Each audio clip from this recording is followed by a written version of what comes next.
Hello everyone, welcome back to literature guide. आज के video में हम कवर करेंगे गलिवर ट्रैवल्स का book 3 a voyage to Laputa, Balnibarbi, Luggnagg and club to Japan.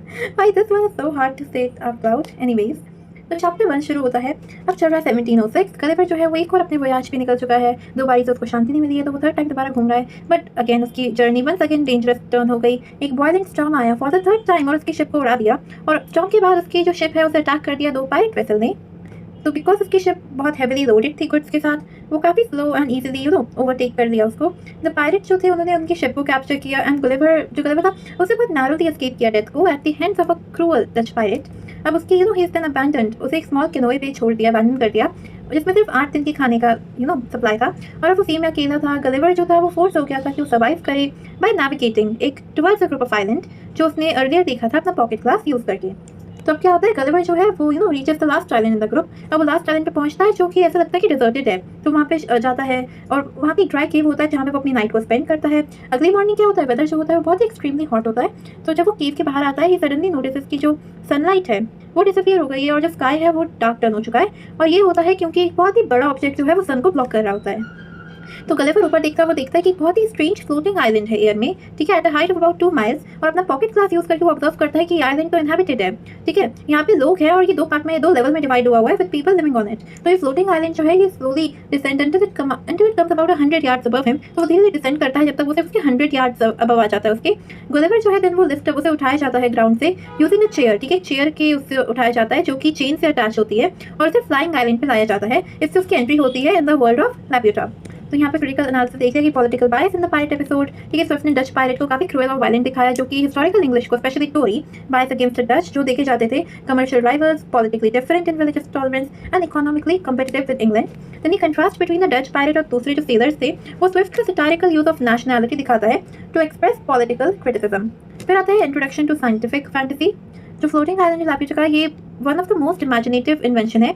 ये describe किया गया है क्वासी साइंटिफिक टर्म्स में जो कि एज गवर्न की physical laws of attraction and repulsion के थ्रू गवर्न किया हो। ये रिफ्लेक्ट करता है early science fiction imagination, satire of excessive scientific theorizing and human fascination with controlling nature through technology. तो स्विफ्ट क्या करता है, वो फैंटेसी को ब्लेंड कर देता है रैशनल एक्सप्लेनेशन के साथ जो उसका ब्लाइंड फेथ क्रिटिक करती है साइंटिफिक प्रोग्रेस में। देन लापुटा जो कि एक फ्लोटिंग आइलैंड है वो सिंबलाइज करता है रियलिटी से डिटैचमेंट और रिप्रेजेंट करता है intellectual abstraction, political detachment from common people and ruler जो प्रैक्टिकल लाइफ से डिस्कनेक्टेड हो। तो ये फाउंडेशन सेट करता है स्विफ्ट के later critique of abstract thinkers and impractical scientist. तो ये था चैप्टर 1 ऑफ बुक 3। देन आता है चैप्टर 2, ठीक है।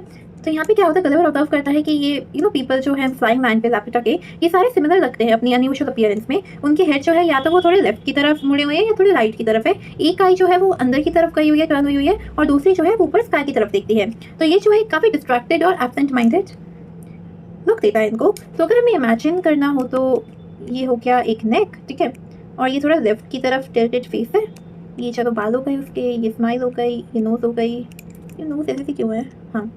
तो फिर ये एक आई जो है ये थोड़ा स्काई की तरफ है और एक आई जो है वो अंदर की तरफ है। तो this is like my 10th attempt जहाँ पे मैंने ड्राइंग करने का ट्राई किया और ये प्रूव हुआ है कि मैं ड्राइंग नहीं कर सकती हूँ, बट मैं रुकती नहीं हूँ फिर भी। तो उनकी जो क्लोथिंग है वो डेकोरेट की जाती है इमेजेस ऑफ सेलेस्टियल बॉडी से, जैसे कि इमेजेस होती है सेलेस्टियल बॉडीज की, जैसे सन हो गया, मून हो गया, स्टार हो गया, और काफ़ी सारे म्यूजिकल इंस्ट्रूमेंट भी होते हैं जैसे कि फ्लूट, हार्प, फिडल। तो ये उनका डीप ऑब्सेशन दिखाता है मैथमेटिक्स, एस्ट्रोनॉमी एंड म्यूजिक के साथ। सर्वेंट जो है वो स्पेशल स्टिक को कैरी करते हैं with bladders filled with dried peas और पेबल्स, ठीक है। तो ये उनको यूज़ करते हैं to strike the ears and mouth of people who are lost in thought. तो ये जो इंसान है अगर ये अपनी थॉट में खोया हुआ है तो ये स्टिक का यूज़ करते हैं उन्हें मारने के लिए। और as the Laputans are so absorbed in abstract thinking, वो एब्स्ट्रैक्ट थिंकिंग में इतना अब्सॉर्ब रहते हैं कि वो काफ़ी टाइम भूल जाते हैं चीज़ों को सुनना या फिर चीज़ों को सही टाइम पे बोलना। फिर गलिवर जो है यहाँ भी रॉयल पैलेस में लेके जाते हैं उसे जो कि फ्लोटिंग आइलैंड के टॉप पे है। इवन द एस्कॉर्ट जो उसे गाइड कर रहा होता है वो फ्रीक्वेंटली अपना काम भूल जाता है कि उसे गाइड करना है और उसे एक फ्लैपर के थ्रू रिमाइंड किया जाता है, एक सर्वेंट जिस जो फिजिकली टैप करता है लोगों को उन्हें वापस अवेयरनेस में लाने के लिए। तो एट द पैलेस जो गलिवर है वो किंग से मिलता है जो कि बहुत ही अब्सॉर्ब्ड होता है एक मैथमेटिकल प्रॉब्लम सॉल्व करने में, और पहले से 1 घंटे तो इग्नोर करता है वो। और कम्युनिकेशन भी डिफिकल्ट होती है क्योंकि गलिवर जो है वो उनकी लैंग्वेज ऑफ लापुटा को नहीं बोलता। तो किंग जो है वो ऑर्डर करता है कि उसे अकोमोडेशन के साथ प्रोवाइड किया जाए सर्वेंट और एक लैंग्वेज टीचर। फिर गलिवर नोटिस करता है कि इनकी तो basic aspect of life in Laputa are shaped by abstract thinking. जैसे खाने के आइटम हो गए, मीट हो गया, ब्रेड हो गया, आइसक्रीम हो गया, पुडिंग हो गया, ये भी डिजाइन की जाती है शेप ऑफ म्यूजिकल इंस्ट्रूमेंट या फिर जियोमेट्री के फिगर में। एंड जो एक टेलर है जो इसे साइन किया गया है कि वो गलिवर की क्लोथ बनाएगा वो बहुत ही मेजरमेंट के साथ स्ट्रगल करता है, जिससे रिजल्ट क्या आता है, काफ़ी ऊपर नीचे फिट किए हुए कपड़े। हाउएवर इसे कोई प्रॉब्लम कंसिडर नहीं करता, जिससे उनकी लैक ऑफ कंसर्न शो होता है फॉर प्रैक्टिकल रियलिटी। अब गलिवर जो है वो एक्सपीरियंस करता है बहुत ही बड़ी म्यूजिकल परफॉर्मेंस कोर्ट में, जहाँ पे हर एक इंसान एक अलग अलग इंस्ट्रूमेंट बजाता है बहुत घंटों के लिए, और इनका जो म्यूजिक है ये meant to imitate the music of the spheres. ये इनका ऑब्सेशन रिफ्लेक्ट करता है with theoretical harmony rather than enjoyment. फिर गलिवर जो है वो क्विकली सीखता है यहाँ की लैंग्वेज और हेल्प का इस बैकग्राउंड। अब उसका जो मैथमेटिक्स और साइंस में बैकग्राउंड था, उसकी हेल्प की वजह से ये वो डिस्कवर करता है कि लैपेटा का मतलब होता है द फ्लाइंग या फिर high place in their ancient language. तो वही ऑब्जर्व करता है कि हर चीज़ लैपेटन सोसाइटी में किसी न किसी मैथमेटिकल या फिर म्यूजिकल टर्म में एक्सप्रेस होती है, even including the ideas of beauty, value, order, ये चीज़ें भी। हाउएवर इनका ऑब्सेशन जो है एब्स्ट्रैक्शन के साथ, वो उनकी लाइफ को एवरीडे लाइफ को प्रैक्टिकल फेलियर में लीड करता है। और वो ये भी नोट करता है कि इनका जो आर्किटेक्चर है वो इस फ्लॉ को रिफ्लेक्ट करता है, क्योंकि बिल्डिंग्स जो है वो स्ट्रेट लाइन में बनी ही नहीं है, ना कि प्रॉपर राइट एंगल में। ठीक है, तो इनकी प्रैक्टिकल जियोमेट्री के अगेन जो डिसरिगार्ड है वो शो होता है टेढ़ी मेढ़ी बिल्डिंग के थ्रू। फिर आता है 5, जो लैपेटन्स होते हैं वो एस्ट्रोनॉमी में काफ़ी इंटरेस्टेड होते हैं, बट इसकी जो नॉलेज है वो उन्हें कॉन्स्टेंट एंग्जाइटी देती है, और वो ये फियर करते हैं कि अगर थोड़ा भी सेलेस्टियल मूवमेंट में चेंज आएगा तो ये चेंज उनकी डिस्ट्रॉय कर सकता है, ये चेंज अर्थ को डिस्ट्रॉय कर सकता है। तो एज अ रिजल्ट ये बहुत ही डरी हुई और मेंटल डिस्टर्बेंस की स्टेट में रहते हैं, और ये लाइफ के जो सिंपल प्लेजर्स होते हैं वो सब एंजॉय नहीं कर पाते, ना कि वो आराम से सो पाते हैं।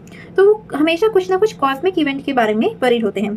फिर गलिवर जो है वो किंग ऑफ लैपेटा को कंपेयर करता है किंग ऑफ ब्रॉबनगैंग से। तो unlike the practical and morally grounded, वो इतना अच्छा किंग था, ये जो लैपेटन किंग है ये सिर्फ मैथ में इंटरेस्टेड है, और ये बाकी सारे इंपॉर्टेंट सब्जेक्ट जैसे पॉलिटिकल, रिलीजन या हिस्ट्री इन सबको इग्नोर कर देता है। इवन ड्यूरिंग कॉन्वर्सेशन उसको फिजिकली फ्लैपर के थ्रू बार बार जगाया जाता है, ठीक है, जिससे कि extreme abstraction and detachment from reality show होती है। देन जो विमेन होती है लैपेटा की, ये बहुत ही लाइवली होती है और बहुत ज़्यादा इमोशनली अवेयर होती है मैन से। हाउएवर वो काफ़ी दुखी होती है, क्योंकि उनके जो हस्बैंड होते हैं वो अगेन एब्स्ट्रैक्ट थिंकिंग में बहुत अब्जॉर्ब्ड होते हैं, और उनके पास सोशल या फिर इमोशनल रिलेशनशिप के लिए कोई टाइम ही नहीं होता। तो एज अ रिजल्ट जो काफ़ी वुमेन है वो फॉरेन विजिटर जो होते हैं दूसरे लैंड से, उनमें इंटरेस्ट शो करती है, और उनकी जो डिससेटिस्फैक्शन है वो इमोशनल एम्प्टीनेस को रिफ्लेक्ट करती है लैपेटन सोसाइटी की। तो क्रिटिकल एनालिसिस यहाँ पे satire on abstract science and intellectualism. ठीक है, यहाँ पे एक्सेसिव डिवोशन दिखा रहे हैं कि अगर कोई एब्स्ट्रैक्ट साइंस स्पेशली मैथ या एस्ट्रोनॉमी में इतना एक्सेसिव डिवोशन दिखाए तो वो प्रैक्टिकल लाइफ से कैसे डिस्कनेक्ट हो सकते हैं। देन यहाँ के स्कॉलर जो हैं वो तो रियलिटी से टच ही खो चुके हैं ड्यू टू ओवर थिंकिंग। फिर आता है रिजेक्शन ऑफ प्रैक्टिकल रीजन। तो लैपेटा एक ऐसी सोसाइटी है जहाँ पे थियोरेटिकल नॉलेज जो है उसे प्रैक्टिकल एप्लीकेशन से ज़्यादा वैल्यू किया जाता है। तो ये काफ़ी अक्सर रिजल्ट दिखाता है, जैसे कि ना फिट होने वाले कपड़े, डिस्टॉर्टेड आर्किटेक्चर इधर उधर का ऊपर नीचे, इनएफिशिएंट कम्युनिकेशन अच्छी नहीं हो पाती, एंड सोशल नेग्लेक्ट। तो स्विफ्ट सजेस्ट करता है कि नॉलेज विदाउट प्रैक्टिकलिटी यूजलेस होती है। Then flapper as a symbol, जो फ्लैपर है वो रिप्रेजेंट करता है द नीड टू फिजिकली, ठीक है, फिजिकली या फिर forcefully to bring abstract thinkers back to reality. ये सिंबलाइज करता है कि कैसे डिस्कनेक्टेड इंटेलेक्चुअल जो होते हैं उन्हें शेक करना पड़ता है ताकि वो रियल लाइफ में फंक्शन कर सके। Then compare to practical and moral wisdom, यहाँ का जो किंग है वो सिर्फ उनका ऑपोजिट है एकदम। ये इंटेलेक्चुअल ऑब्सेशन दिखाता है कॉमन सेंस के साथ, और स्विफ्ट जो है इसी कंट्रास्ट को यूज करता है to define his ideal of balanced knowledge. फिर आती है इमोशनल एंड सोशल इम्बैलेंस। तो the neglect of women highlights, ठीक है, वुमेन को अटेंशन जो नेग्लेक्शन होता है वो दिखाता है कि यहाँ पे emotional cost of extreme intellectualism. अब स्विफ्ट शो करता है कि सोसाइटी जो है ये सिर्फ इंटेलेक्ट पे फोकस करती है, ठीक है, इंटेलेक्ट बिकम एक सोसाइटी जो ऐसे इंटेलेक्ट पे फोकस करती है वो काफ़ी सोशली और इमोशनली ब्रोकन बनती है। तो ये था हमारा चैप्टर 2 ऑफ बुक नंबर 3। तो फिर आता है चैप्टर नंबर 3 ऑफ बुक 3, जिसमें गलिवर जो है वो फ्लाइंग लैंड ऑफ लैपेटा का प्रिसाइज डिटेल में फिजिकल स्ट्रक्चर बताता है। तो ये जो आइलैंड है परफेक्टली सर्कुलर है, इसका डायमीटर है अबाउट 4.5 माइल्स, और उसकी जो थिकनेस है वो अराउंड 300 यार्ड्स की है। तो टोटल देखा जाए तो ये नियरली 10,000 एकर्स ऑफ लैंड को कवर करता है। एंड देन अगेन इसकी मूवमेंट है, अब इसके बीच में एक large magnetic load stone place किया गया है एकदम सेंटर में, और उसकी जो मैग्नेटिक फोर्स है उसे एडजस्ट करके वो आइलैंड को मूव कर सकते हैं, या तो उधर लेके चले जाए, इधर लेके चले जाए। ये कंप्लीट कंट्रोल रूलर के पास है, उसे जहाँ लेके जाना है वो जा सकता है। देन लैपेटन्स जो है वो हाईली एडवांस्ड टेलीस्कोप भी पजेस करते हैं।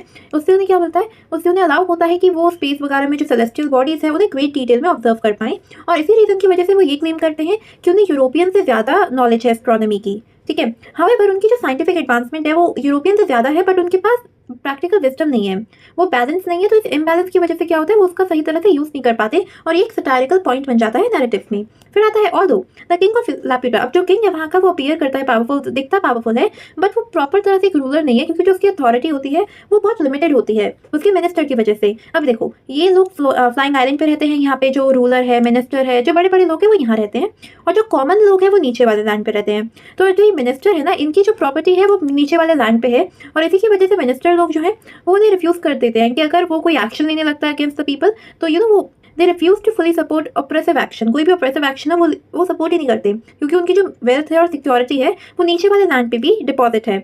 Thus the dependence between the ruling class in the air and the land based population, अब जो रूलिंग क्लास है एयर में और जो लैंड बेस्ड पॉपुलेशन है, इनकी जो डिपेंडेंस है इनके ऊपर, ये सिस्टम क्रिएट कर देती है इनडायरेक्ट कंट्रोल और म्यूचुअल रिस्ट्रिक्शन का। फिर जो कॉमन पीपल है, मैंने बता दिया कि वो नीचे वाले ग्राउंड पे रहते हैं फ्लाइंग आइलैंड के, और वो they are often subjected to threats from Laputa. अब ये जो लैपिटा से थ्रेट आते हैं उन्हें कभी कभी थ्रेट भी मिलते हैं, हाउएवर उन्हें they are protected from destruction, क्योंकि political interest of the minister. अब उन्हें कोई डिस्ट्रक्शन वगैरह नहीं हो सकती, क्योंकि पॉलिटिकल मिनिस्टर्स की अपनी वेल्थ, अपना लैंड, अपने जो पैसे वगैरह हैं वो सारे नीचे वाले लैंड पे भी है। तो गलिवर जो है इस चीज़ के बारे में एक पास्ट रिवॉल्ट के बारे में लर्न करता है, लिंडालिनो। तो ये सेकंड लार्जेस्ट सिटी होती है किंगडम में, जो which occurred about 3 years before his arrival, जो आती है उसके आने के 3 साल पहले। और इसका जो रिवोल्ट है वो रिप्रेजेंट करता है resistance against oppressive control from above. ऊपर से जो ऑपरेसिव कंट्रोल आता है उसके अगेंस्ट जो रेजिस्टेंस होती है उसको ये डिस्क्राइब करता है, रिप्रेजेंट करता है। Then political analysis, satire on scientific pretension. तो स्विफ्ट जो है वो exaggerated seriousness of scientific writing को यहाँ पे मॉक करता है, ठीक है। उसकी डिटेल्ड एक्सप्लेनेशन, लोडस्टोन की जो एक्सप्लेनेशन थी और आइलैंड के जो मैकेनिक्स है, और ये जो है ये स्टाइल इमिटेट करता है, this imitates the style of learn scientific peoples, especially those of institution like the Royal Society. अब वहाँ के जो इंस्टीट्यूशन में जो साइंटिफिक पीपल्स वगैरह होते हैं उन सबका ये स्टाइल को इमिटेट करता है, और ये एक्सपोज करता है वो कितनी चीज़ें ओवर कॉम्प्लिकेट कर देते हैं और बहुत ही अननेसेसरी थ्योरी बना के देते रहते हैं। देन आता है political allegory of absentee government. अभी जो स्ट्रक्चर है लैपिटा का, ये रिफ्लेक्ट करता है सिस्टम की एक बहुत ही डिस्टेंट और डिस्कनेक्टेड गवर्नेंस चलती है यहाँ पे। ये रूलर जो है यहाँ पे फ्लाइंग आइलैंड के, वो फिजिकली और इमोशनली लोगों से डिस्कनेक्टेड है, ठीक है। जिन लोगों को वो गवर्न कर रहे हैं, जिन पे वो रूल कर रहे हैं, वो उन्हीं लोगों से फिजिकली और इमोशनली सेपरेटेड है। तो ये वाइडली इंटरप्रेट करा जाता है एक सटायर 18th सेंचुरी के आयरिश कंडीशन पे, जहाँ पे आयरिश कंडीशन जो थी 18th सेंचुरी की, वो भी सेम थी कि जो रियल अथॉरिटी थी वहाँ की वो लोगों से डिस्टेंट थी। लोकल लोग जो थे वो बहुत ही पुअरली रिप्रेजेंट करे जाते थे, और जो डिसीजंस थे वो इंग्लैंड से बहुत दूर लिए जाते थे। तो द सिटी ऑफ लिंडालिनो, ये जो है वो ऑफन एसोसिएटेड विद डुबलिन। अब डुबलिन एक सिटी है तो ये उससे एसोसिएट की जाती है, और ये जो रिवॉल्ट है ये सिंबलाइज करता है resistance against unfair political control. फिर आता है सिंबॉलिज्म एंड एलेगरी। तो ये जो इंटायर चैप्टर है एक एलेगोरिकल स्ट्रक्चर की तरह वर्क करता है। लैपिटा जो है वो एक डिटैच्ड रूलिंग अथॉरिटी को रिप्रेजेंट करता है, जो मेन लैंड है वो रिप्रेजेंट करता है गवर्नड पॉपुलेशन को, और इनका जो मैग्नेटिक कंट्रोल वाला सिस्टम है ये रिप्रेजेंट करता है पॉलिटिकल मैनिपुलेशन को। तो स्विफ्ट जो है वो सिंबॉलिक जियोग्राफी को यूज करके रियल पॉलिटिकल क्रिटिसिज्म को यहाँ पे हमें शो कर रहा है। फिर आता है Gulliver as a passive observer. तो अब जैसे पहले की बुक में हमने देखा था कि गलिवर रॉयल कोर्ट में पार्टिसिपेट कर रहा था, अपने ओपिनियन दे रहा था, उनकी हेल्प कर रहा था, बट यहाँ पे गलिवर एक एक्टिव पार्टिसिपेंट नहीं है। लैपिटा में आके वो more like a recorder of event बन जाता है, कि मतलब वो दूर से चीजें देखता है, ऑब्जर्व करता है, उन्हें लिख लेता है, बट यहाँ पे वो पार्टिसिपेट नहीं कर रहा। और समवन आउटसाइड द सिस्टम ही डिस्क्राइब्स। देन ये शिफ्ट रिफ्लेक्ट करता है कि उसकी डिटैचमेंट कैसी होती जा रही है, और उसकी नैरेटिव में लॉस ऑफ एजेंसी आ रहा है। देन ये आता है हमारा चैप्टर नंबर 3 का लाइन।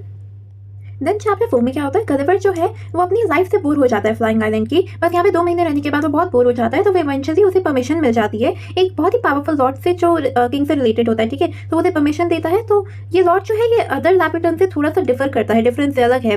वो ये मैथमेटिक और म्यूजिक वगैरह चीज़ों से एब्स्ट्रैक्ट जो थिंकिंग है उससे थोड़ा कम ऑब्सेस है, और ये दूसरों की बातें सुनता है अटेंटिवली, जो बाकी लैपिटन्स नहीं करते, वो अपने में खोए रहते हैं, बट ये अटेंटिवली सुनता है। और ये does not depend on flapper, जैसे कोई फ्लैपर की भी जरूरत नहीं है कि वो आके से बार बार उठाए या फिर होश मिलाए। तो ये डिस्क्राइब किया जाता है as a man of honour and practical sense. तो मे बी लैपिटन्स में ये आदमी सबसे नॉर्मल है, और इसकी हेल्प के थ्रू गलिवर जो है वो लैपिटा से डिसेंड करता है to the mainland of Balnibarbi, ठीक है। अब क्या होता है, गलिवर जो है वो बैलनेबर्बी आता है यहाँ and travel to its capital city Lagado. अब वो लगारो जाता है और वहाँ पे वो मिलता है लॉर्ड मिनोडी से, वो जो कि बहुत कर्टसी से इसे ट्रीट करते हैं। फिर वो उसे टूर देते हैं रीजन का, और टूर के टाइम पे वो गलिवर नोटिस एक बहुत स्ट्रेंज सिचुएशन को नोटिस करता है कि फार्मर्स जो हैं वो एक फर्टाइल लैंड पे वर्क कर रहे हैं, एडवांस टूल का यूज़ कर रहे हैं, फिर भी उनकी जो फसल है, जो उनकी हार्वेस्ट है वो प्रॉपर नहीं हो रही है। तो ये लैंड जो है ये काफ़ी रूइंड और अनप्रोडक्टिव अपीयर करता है। इन कंट्रास्ट मिनोडी की जो एस्टेट है नियर बाय, जो उसके जहाँ उसका वो घर वगैरह है, वो बहुत ही हरा भरा है, बहुत वेल मेंटेन्ड है, हाईली फर्टाइल है, और वो अलग ही चमक रहा है इतने ये सराउंडिंग फेलियर से उसके। तो बाकी लोगों का जो है वो एकदम अनहार्वेस्टेड एरिया है, बट इसका काफ़ी फर्टाइल एरिया शो हो रहा है कंट्रास्ट में। देन मिनोडी जो है वो एक्सप्लेन करता है कि ये डिफरेंस जो है ये मेथड में लाई करता है।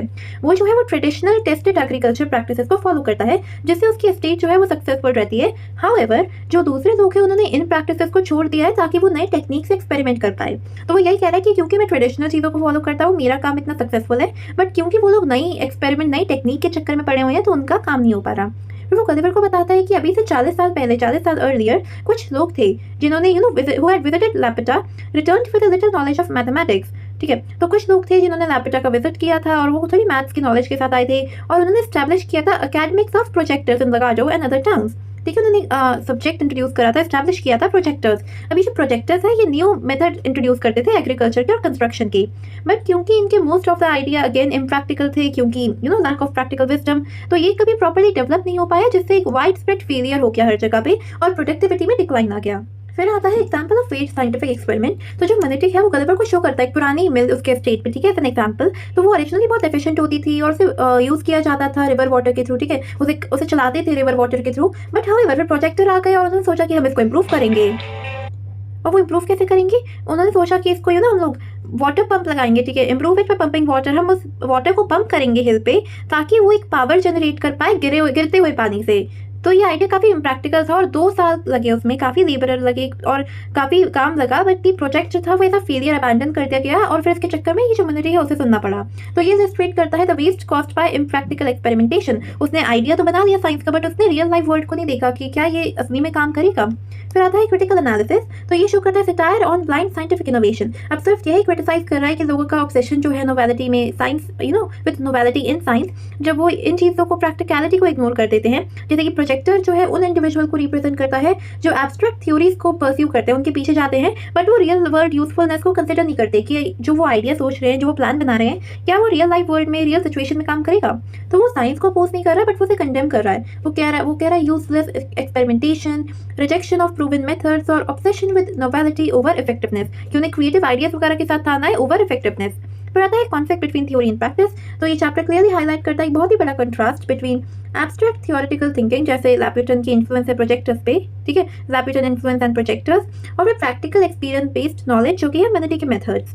तो मिनेटी जो है वो ऐसे इतनी थ्योरीज वगैरह पे, इतने न्यू एक्सपेरिमेंट वगैरह पे बिलीव नहीं रखता, वो अपना ट्रेडिशनल मेथड यूज करता है, तभी उसका काम चल रहा है। तो सिर्फ जो है वो प्रैक्टिकल विजडम को प्रेफर करता है ओवर अनटेस्टेड स्पेकुलेशन। फिर मिनेटी जो है as a symbol of practical sense, तो ये मॉडरेशन रिप्रेजेंट करता है और कॉमन सेंस। वो दिखाता है कि वो कैसे ट्रेडिशनल नॉलेज पे रिलाई करता है, वो इधर उधर के एक्सपेरिमेंट नहीं करता और वो रिजल्ट पे फोकस करता है रादर देन थ्योरी। तो वो एक स्टैंड करता है एक प्रैक्टिकल रैशनैलिटी की वॉइस की तरह with a corrupt intellectual environment, कि उसके आसपास का जो एनवायरनमेंट है वो कितना करप्ट इंटेलेक्चुअल है। फिर social and economic commentary Swift show करता है कि कितना मिसगाइडेड इंटेलेक्चुअल जो ट्रेंड होते हैं वो सोसाइटी को डैमेज कर सकते हैं। एग्रीकल्चर जो है वो इतना इनएफिशिएंट बन गया, इतना एफर्ट डालने के बाद भी रिसोर्स वेस्ट हो रहा है, टाइम वेस्ट हो रहा है, लोगों की एनर्जी वेस्ट हो रही है फेल्ड एक्सपेरिमेंट पे, और जो यूजफुल ट्रेडिशन जो सही काम कर रहे थे उनको इम्प्रैक्टिकल थ्योरी से रिप्लेस कर दिया फॉर नो रीजन। तो ये रिफ्लेक्ट करता है broader criticism of reform without understanding real conditions. Then ये आ जाता है चैप्टर नंबर 4। फिर आते हैं चैप्टर नंबर 5 पे।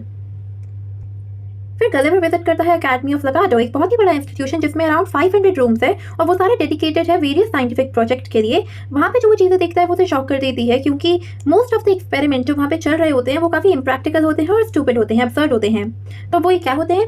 इनसाइड अकेडमी के अंदर गलिवर जो है वो बहुत ही स्ट्रेंज और मीनिंगलेस प्रोजेक्ट को देखता है। जैसे कि एक आदमी है जो ट्राई कर रहा है कि वो सनशाइन को एक्सट्रैक्ट करे, सनशाइन निकाले क्यूकम्बर खीरे में से, ताकि वो जो हवा होती है in order to warm the air during cold weather.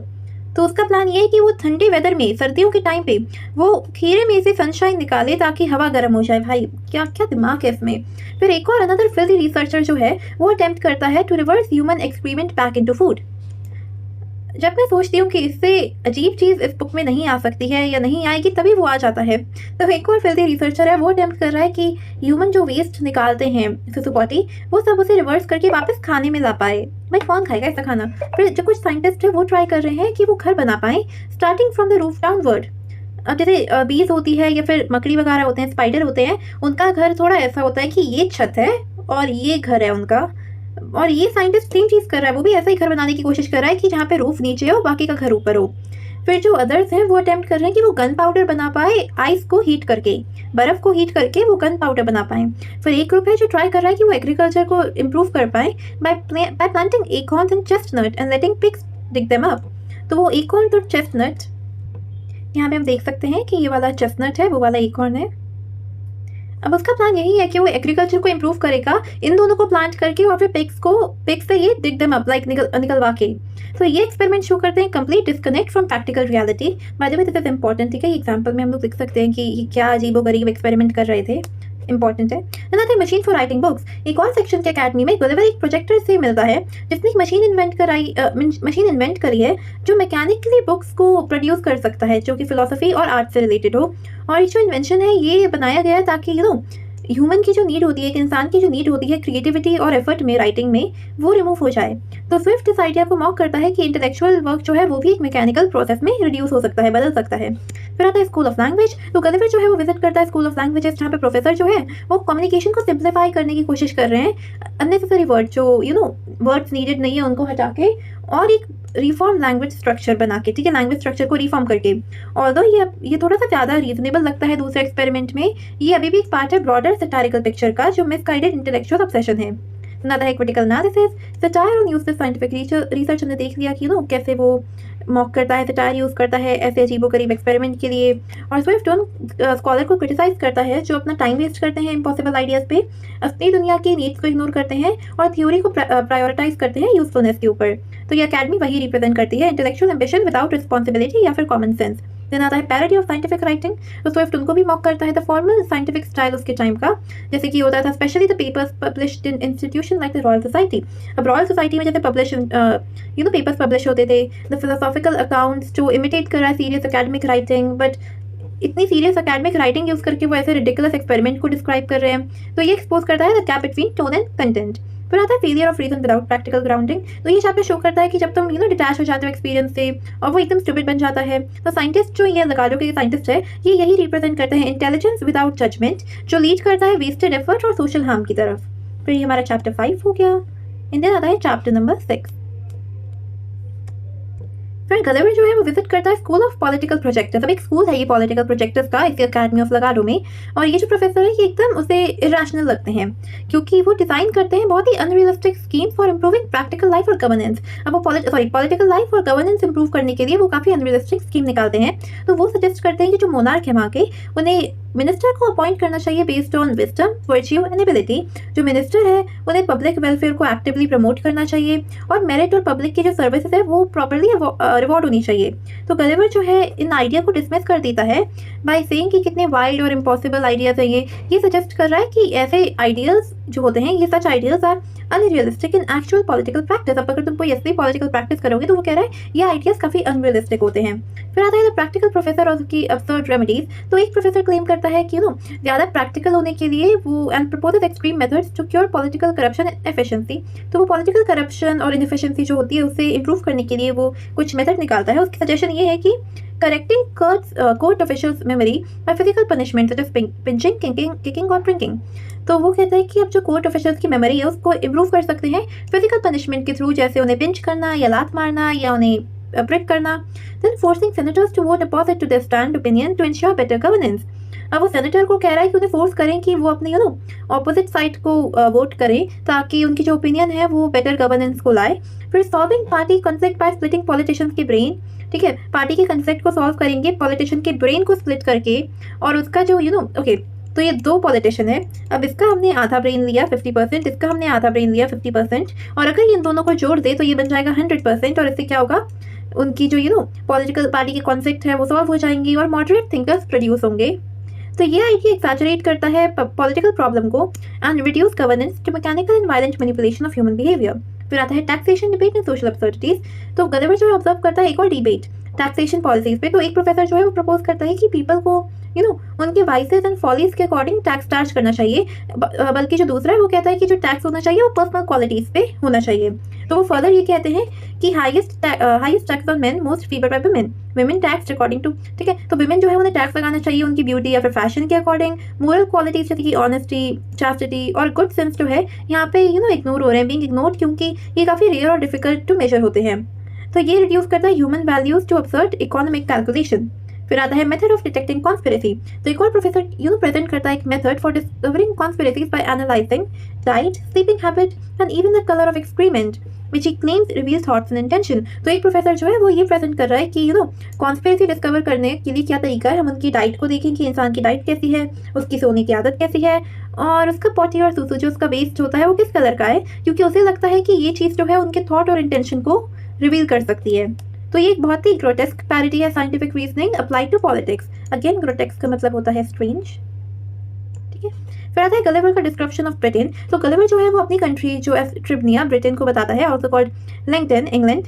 तो वो क्लेम करता है कि जो सोसाइटी है वो उसमें वो स्पाई भरे हुए हैं, लोगों को पॉलिटिशियन वगैरह को इन्फॉर्म करने के लिए लोग हैं, और झूठे विटनेसेस है। मिनिस्टर जो है वो फैब्रिकेटेड एक्यूजेशन, फॉल्स एक्यूजेशन का यूज़ करते हैं अपने ओपोनेंट को डिस्ट्रॉय करने के लिए। एक्सपर्ट जो है वो हिडन मीनिंग इंटरप्रेट करते हैं लैंग्वेज में, ताकि वो कंस्पिरेसी को बना सके, कंस्ट्रक्ट कर सकें। और जो पॉलिटिकल सिस्टम है वो मैनिपुलेशन और सर्वेलेंस पे डिपेंड करता है। तो एक बहुत ही cynical view of contemporary European politics को रिफ्लेक्ट करता है। फिर आता है critical analysis, from irony to bitter satire. Swift जो है वो आयरनी से हार्श सटायर पे मूव करता है, और जो पॉलिटिकल सिस्टम है वो इतना करप्ट दिखाए जाते हैं कि मीनिंगलेस रिफॉर्म जो है वो एकदम इम्पॉसिबल अपीयर होता है। और ये चैप्टर सजेस्ट करता है कि गवर्नेंस जो है वो स्ट्रक्चरली डिजीज्ड है। फिर आता है black humour and political pessimism. तो ये एक्सैचुरेट करता है एनी प्रोफेसर को, प्रपोजल को, और of the professor create black humour. तो ये रिडिकुलस है, और ये रिफ्लेक्ट करता है रियल पॉलिटिकल एंग्जाइटीज़ को जो डिस्टॉर्ट कर दी जाती है अब्सर्डिटी में। फिर इतना ये जो ह्यूमर है इतना इंसेपरेबल है कि फ्रॉम स्विफ्ट का despair about human governance. Then आता है satire of political corruption and wicked practices. तो ये चैप्टर जो है ये मॉक करता है प्रैक्टिसेस को जो पॉलिटिकल परसिक्यूशन से एसोसिएट होती है।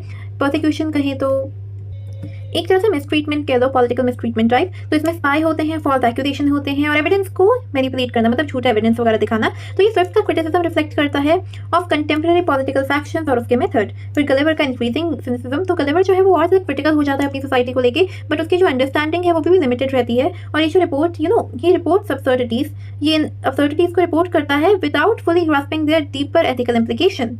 वो उसकी जो डीपर जो एथिकल इम्प्लीकेशन होती है उसे ग्रास्प नहीं कर पाता है, इससे उसकी कंफ्यूजन और मोरल इंस्टेबिलिटी को शो करा जाता है। तो ये था हमारा चैप्टर नंबर 6। देन आता है हमारा चैप्टर नंबर 7। फिर शो करी जाती है गलिवर की जर्नी टू ग्लबटब ट्रिप। तो गलिवर जो है वो लुगनान को विजिट करने का प्लान करता है अपनी on the way back to England. ठीक है, जब वो इंग्लैंड जाएगा तो उसके रास्ते में पड़ेगा तो विजिट करेगा, बट क्योंकि कोई शिप अवेलेबल नहीं है तो वो इंस्टेड चला जाता है ग्लबटब ट्रिप। तो ये एक आइलैंड है सॉर्सरर्स का और मैजिशियन का, जहाँ पे रूलिंग क्लास जो है वो मरे हुए लोगों को कमांड कर सकती है। तो ये जो गवर्नर है इस आइलैंड का, उसके पास सुपरनैचुरल पावर है इन स्पिरिट के ऊपर। और on the way to his palace, उसके पैलेस में जाते टाइम गलिवर जो है वो गार्ड्स को देखता है, उन्हें पास करता है, जो कि बहुत ही पुरानी टाइप की क्लोथिंग में ड्रेस होते हैं, और उनकी जो अपीयरेंस होती है वो उसे फ्राइटन कर देती है, डरा देती है। तो गवर्नर के जेस्चर पे जो सर्वेंट होते हैं वो एकदम वैनिश हो जाते हैं कि ऐसे खड़े थे और फिर एकदम वैनिश से हो गए, गायब हो गए। तो एक वो ड्रीम की तरह हो गया, dreams upon waking and replaced by spirit. फिर गलिवर जो है इससे काफ़ी सरप्राइज होता है, बट उनके प्रेजेंस को यूजुअली एक्सेप्ट कर लेता है और उससे यूज्ड टू हो जाता है।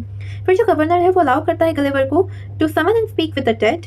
वो उसे अलाउ करता है कि तुम आके इन मरे हुए लोगों से बात करो, और वो फेमस हिस्टोरिकल फिगर से मिलता है जैसे अलेक्जेंडर एंड हैनिबल, जो अपनी मिसअंडरस्टैंडिंग को क्लैरिफाई करते हैं, उनकी जिंदगी को लेकर जितनी भी मिसअंडरस्टैंडिंग होती है उसे क्लैरिफाई करते हैं। तो गलिवर जो है यहाँ पे कंपैरिजन इन हिस्ट्री को ऑब्जर्व कर रहा है। जो रोमन सेनेट है वो अपेयर करता है as an assembly of demigods, later assemblies appear like group of corrupt and criminal people. और वो ऑल्सो नोबल फिगर से मिलता है जैसे कि Brutus, Socrates, Cato and Thomas and more. तो ये एडमायर करता है and admire those who defended liberty and opposed tyranny. तो वो उन लोगों को एडमायर करता है जो लोगों ने लिबर्टी को डिफेंड किया था, और टायरनी मतलब ऐसा एकदम टायरनी मतलब जो भी कोई अपने पावर का बहुत ही गलत तरीके से यूज़ करता है। ठीक है, तो जो लोग इसको अपोज करते थे कि गलत लोग जो पावर मतलब लोग जो गलत पावर यूज़ कर रहे हैं, तो उन लोगों को ये एडमायर करता है। तो ये था हमारा चैप्टर नंबर 7। फिर आते हैं हमारे चैप्टर नंबर 8। तो गलिवर जो है वो फिलोसोफर को समन करता है और क्लासिकल ऑथर्स को भी। गलिवर अपना कंटिन्यू रखता है विजिट यहाँ पे, और वो ग्रेट थिंकर्स को समन करता है जैसे कि Aristotle and Homer along with their commentators. Surprisingly उसे ये स्टोर्ड कि ये जो कमेंटेटर्स थे ये were never even known to them, वो नहीं जानते भी नहीं थे। तो एरिस्टोटल जो है वो क्रिटिसाइज करता है लेटर फिलोसोफर को लाइक डेस्क्रेट्स। वो उनके आइडिया को कहता है कि काफ़ी स्पेकुलेटिव है और अनरिलायबल है, और वो ये भी कहता है कि जो न्यूटन की थ्योरी है ग्रेविटेशन की वो भी इवेंचुअली गलत प्रूफ की जाएगी। तो वो ये शो कर रहा है कि ह्यूमन नॉलेज जो है वो कितनी अनसर्टन और चेंजेबल होती है। देन गलिवर जो है वो समन करता है स्पिरिट नोबल फैमिलीज के, और उसे ये जान के शौक लगता है कि जो नोबल फैमिलीज की ब्लड लाइन होती है वो इतनी बड़ी नहीं होती, वो काफ़ी शॉर्ट और अनरिलायबल होती है। और अगर तुम्हें उनकी एंसेस्ट्री के पास जाना है तो बस कुछ जनरेशन पीछे जाके तुम देख सकते हो कि कहाँ से शुरू हुआ था नॉल। और जो इनकी ब्लड लाइन होती है ये काफ़ी मिक्सड होती है। ठीक है, इसमें सर्वेंट्स वगैरह से मिक्स होती है, क्रिमिनल लो स्टेटस इंडिविजुअल भी होते हैं जैसे कि पेजेस, कोचमैन, फिडलर या इवन पिक पॉकेट्स। तो इनकी जो ये डिस्ट्रॉय कर देता है द आइडिया ऑफ प्योर या फिर सुपीरियर एरिस्टोक्रेटिक डिसेंट। तो ये जब वो एक आइडिया होता है कि भाई ये लोग कितने स्मार्ट है, कितने एरिस्टोक्रेटिक डिसेंट है, इसका जो सुपीरियर वाला जो आइडिया होता है वही डिस्ट्रॉय हो जाता है इसकी वजह से। फिर आता है corruption in history and society. तो गलिवर जो है वो गलिवर बिकम्स इंक्रीजिंगली क्रिटिकल। अब वो बहुत ही क्रिटिकल बनता जाता है मॉडर्न हिस्टोरिकल राइटिंग के, और उसे ये पता चलता है कि जो हिस्टोरियंस थे वो ऑफन डिस्टॉर्ट फैक्ट्स, जहाँ पे वो डिस्टॉर्ट कर देते फैक्ट्स को कि हीरोज जो है heroes are turned into cowards, जो वाइस मैन है वो पोर्ट्रे किए जाते हैं फूल्स की तरह, ट्रेटर जो है उसे पेट्रियट की तरह रिप्रेजेंट किया गया है, या फिर करप्ट इंडिविजुअल जो है उन्हें प्रमोट किया जाता है, और जबकि जो वर्चुअस लोग होते हैं, जो अच्छे लोग होते हैं, उन्हें पनिश किया जाता है। तो ही ऑल्सो अनकवर करता है the hidden mechanism, political power का जो एक छुपा हुआ मैकेनिज्म होता है वो यहाँ पे ये अनकवर करता है कि इन्फ्लुएंस और करप्शन जो है वो डिटरमाइन करती है सक्सेस को। वो डिस्क्राइब करता है कि कैसे पर्सनल रिलेशनशिप और जो इमोरल प्रैक्टिसेस होती है करप्शन वगैरह जो भी है वो सारे पॉलिटिकल एडवांसमेंट को शेप करता है एक तरह से आगे जाके। तो ये था हमारा चैप्टर नंबर 8। फिर आता है हमारा चैप्टर नंबर 9। फिर लुगनाग में गलिवर जो है खुद को प्रेजेंट करता है एज अ हॉलैंडर। हॉलैंडर वो इंसान कह सकते हो कि कोई नेटिव इंसान जो नेदरलैंड से हो, ठीक है, नीदरलैंड जो जगह है वहाँ से हो। तो क्योंकि सिर्फ डच लोग ओके देखो, अब जापान में क्या होता था, सिर्फ डच लोग को एंट्री मिलती थी आने की, तो उसका एम ये था कि वो पैसेज को सिक्योर करेगा जापान की तरफ और वहाँ से वो इंग्लैंड सेफली रिटर्न करेगा। तो वो एक फॉर्मल रिक्वेस्ट डालता है किंग के, वहाँ के किंग को रिक्वेस्ट डालता है कि वहाँ पे अपनी विश को एक्सप्रेस करता है कि उसे ऑनर चाहिए of licking the dust before the royal footstool. However उसे ये पता चलता है कि ये एक सिंबॉलिक एक्सप्रेशन नहीं है बट लिटरल कोर्ट रिचुअल है। तो फिर अब बेसिकली गलिवर के लग चुके हैं यहाँ पे। तो गलिवर जो है उसे ऑर्डर किया जाता है कि वो थ्रोन तक अपने बेली पे क्रॉल करके जाए, अपने पेट पे क्रॉल करके जाए, और उसे क्या करना है, साथ ही साथ फ्लोर को लिक करना है जैसे जैसे वो आगे चल रहा है। तो ये जो ह्यूमिलिएटिंग प्रैक्टिस थी ये रिफ्लेक्ट करता है एक्सट्रीम सेरेमोनियल सबमिशन को डिमांडेड बाय द मोनार्की। अब जो मोनार्की है वो कैसे अजीबोगरीब सबमिशन को डिमांड करती है लोगों को कुछ देने के लिए। तो ये लर्न करता है कि तो फिर उसे ये भी पता चलता है कि जो कोर्ट रिचुअल होते हैं वो कितने मैनिपुलेटेड होते हैं बेस्ड ऑन पॉलिटिकल इंटेंशन। अब ठीक है, ऑर्डिनरी विजिटर के लिए जो फ्लोर होता है वो क्लीन किया जाता है अप्रोच से पहले। For those who are dislike, जिन लोगों को वो पसंद नहीं करते उनके लिए फ्लोर को इंटेंशनली और गंदा किया जाता है, और इंडिविजुअल जिनकी पनिशमेंट होती है, जिन्हें मार्क किया जाता है पनिशमेंट के लिए, वो थोड़ा थोड़ा इवन पॉइजन जो होता है उसे भी स्प्रिंकल कर देते हैं, डाल देते हैं फ्लोर पे। तो ये रिवील करता है the cruelty and the manipulation hidden beneath court formalities. तो ये था हमारा चैप्टर नंबर 9। फिर आता है चैप्टर 10। तो अब जो गलिवर ऑब्जर्व करता है कि यहाँ की जो पीपल है वो काफ़ी पोलाइट है और जनरस है, तो उनके पास एक डिग्री है प्राइड की, वो थोड़ा प्राइड पोजेस करते हैं, विच स्विफ्ट जो है वो उसे ईस्टर्न नेशन से डिस्क्राइब करता है कि ये कॉमन है, as common to eastern nation. तो ड्यूरिंग दिस स्टे स्टे के टाइम पे वो कुछ लोगों के बारे में जानता है, वो एक ग्रुप के बारे में जानता है जिन्हें कहते हैं स्ट्रल्टबर्ग्स। तो ये लोग होते हैं जो बॉर्न होते हैं अपने माथे पे एक रेड मार्क के साथ, जिससे उन्हें वो जो इंडिकेट करता है मॉर्टैलिटी की, मतलब ये लोग कभी मर नहीं सकते। तो गलिवर जो है शुरू में वो काफ़ी एक्साइटमेंट से रिएक्ट करता है, बिलीविंग कि वो कितने फॉर्चुनेट है और कितने वाइज है क्योंकि वो कभी मर ही नहीं सकते। और वो ये भी ड्रीम करता है, वो इमेजिन करता है एक ड्रीम कि वो खुद एक स्ट्रल्टबर्ग है और वो इमॉर्टैलिटी को एक ब्लेसिंग कंसिडर करता है। बट ऑनेस्टली अगर हम देखा जाए तो इमॉर्टैलिटी एक ब्लेसिंग नहीं होती, क्योंकि तुम इतने लोनली हो जाओगे जब सारे मर जाएंगे तुम्हारे आसपास वाले, तो it is not actually a blessing. तो फिर हाँ, अब जो ये वाले लोग हैं करेक्ट करते हैं गलिवर की मिसअंडरस्टैंडिंग को, और ये कहते हैं कि जो इमॉर्टैलिटी है इसका मतलब इटर्नल यूथ नहीं होता, ठीक है। इंस्टेड जो ये स्ट्रल्टबर्ग्स है ये एज करते हैं, ये कंटिन्यू होता है इनका एज आना फिजिकली मेंटली, और ये कभी रुकते नहीं है, ठीक है। इनकी मेमोरी लॉस हो जाती है और इंटेलेक्चुअल कैपेसिटी भी लूज हो जाती है ओवर टाइम। वो इतनी इन्फॉर्मेशन कैसे स्टोर रखेगा अपने दिमाग में, ठीक है। मैं परसों का भूल जाती हूँ आ जाते आते, तो ये लोग तो क्या ही याद रखेंगे। फिर ये इनकेपेबल हो जाते हैं बेसिक बॉडीली फंक्शन की, तो जैसे इनकी एज होती जाती है इनसे बेसिक फंक्शन वगैरह भी नहीं होते हैं, और ये प्रॉपरली किसी के साथ कम्युनिकेट नहीं कर पाते। तो इवेंचुअली ये एकदम हेल्पलेस, मिजरेबल और रिपल्सिव बन जाते हैं अपीयरेंस में। तो रादर देन बीइंग ब्लेस्ड तो नहीं, बट ये खुद के लिए और पूरी सोसाइटी के लिए एक बर्डन बनते हैं, और ये फ्यूनरल से ये जलते हैं, एनवी होती है, क्योंकि डेथ जो है उनका एक अकेला एस्केप है, उनकी अकेली अकेला दरवाज़ा है जिससे वो इससे निकल सकते हैं, बट वो दरवाज़ा इनके लिए खुलता ही नहीं है। तो ये था हमारा चैप्टर नंबर 10। फिर आता है चैप्टर नंबर 11। अब जो ये गलिवर का departure from Japan and escape. तो जापानीज लोग जो है वो गलिवर के बारे में काफ़ी सस्पिशियस से हो जाते हैं कि वो एक डचमैन है, क्योंकि उससे डच की जो सेरेमोनियल प्रैक्टिसेस होती है of trampling on the crucifix. तो बेसिकली यहाँ पे कंटेक्स्ट क्या है कि ये जो जापानीज वगैरह लोग थे ना, इनको चाहिए था कि ये जो क्रिश्चियनिटी होती है, जो रिलीजन है, उसे कम्प्लीटली इराडिकेट कर दे, उसे खत्म कर दें, हटा दें। तो वो क्या करते थे, अब ये कि लोगों को ना प्रूव करने के लिए कि तुम प्रूव करो कि तुम इस रिलीजन का पार्ट नहीं हो, तो वो क्रिश्चियन चीज़ों पर जो होली चीज़ें होती थी, जैसे ये तो जीसस की पिक्चर हो गया या मैरी की पिक्चर हो गई, उनकी पिक्चर्स पे वो लोगों को स्टेप करने को बोलते थे कि तुम इस पर खड़े हो, तुम चलो इसे डिस्ट्रॉय करो, क्रॉस के ऊपर चढ़ो, ताकि इसे प्रूव हो जाए कि तुम क्रिश्चियन नहीं हो। तो गलिवर जो है इसने ये वो एग्जेम्पशन मांगता था कि मेरे को इस प्रैक्टिस से हटा दो, तो इसकी वजह से उन्हें उस पर शक होने लगा। अब ये इससे रेज होता है उसकी रियल आइडेंटिटी के लिए डाउट, क्योंकि बस एक क्वेश्चन ही होगा जो ऐसे रिचुअल को रिफ्यूज करेगा, क्योंकि कोई अपने भगवान पे क्यों चढ़ना चाहेगा ऐसे, तो जो एम्परर है दो सस्पिशियस उसे कंसिडरेशन दिखाता है और सीक्रेटली ऑर्डर करता है कि गलिवर को जल्दी से जल्दी कंट्री से निकाल दो। तो वो ये भी इंस्ट्रक्ट करता है कि जो एग्जामिशन दिया है, जो उसे ये पास दिया है कि ये प्रैक्टिस में पार्ट ना ले, वो इसे एक्सीडेंट या फिर ओवरसाइट की उन्होंने गलती से कर दिया या फिर एक्सीडेंट से उसे जाने दिया, ऐसा पोर्ट्रे किया जाए रादर देन कि इन्होंने चूजिंगली विलिंगली ये एक्ट किया है, ठीक है, ताकि उन्हें पॉलिटिकल एम्बेरसमेंट जो है वो फेस ना करनी पड़े। फिर गलिवर जो है वो फाइनली रीच करता है एट द पोर्ट ऑफ नैंगफैक, और वहाँ पे उसकी जो लॉन्ग एंड डिफिकल्ट जर्नी होती है, ठीक है, बहुत ही इतनी बड़ी डिफिकल्ट जर्नी के बाद वो वहाँ पहुँचता है और वहाँ पे वो डच सेलर से मिलता है from a ship called Amboyna of Amsterdam. अब एम्स्टरडैम की एक शिप होती है एम्बोनिया, तो वहाँ पे वो उसे देखता है, शिप वगैरह देखता है, और एक ही लार्ज वेसल होता है जो ट्रेड के लिए यूज़ होता है, ठीक है, ट्रेड वगैरह में यूज़ होता है। तो उसकी डच की नॉलेज जो होता है उसे यूज़ करके गलिवर उनसे सक्सेसफुली कम्युनिकेट करता है, वो उनका क्रू ज्वाइन करता है और वो इंग्लैंड के लिए वापस निकल जाता है। तो वो फाइनली घर पहुँचता है after an absence of 5.5 year. 5.5 साल के बाद वो अपने घर पहुँचता है। तो ये था चैप्टर नंबर 11।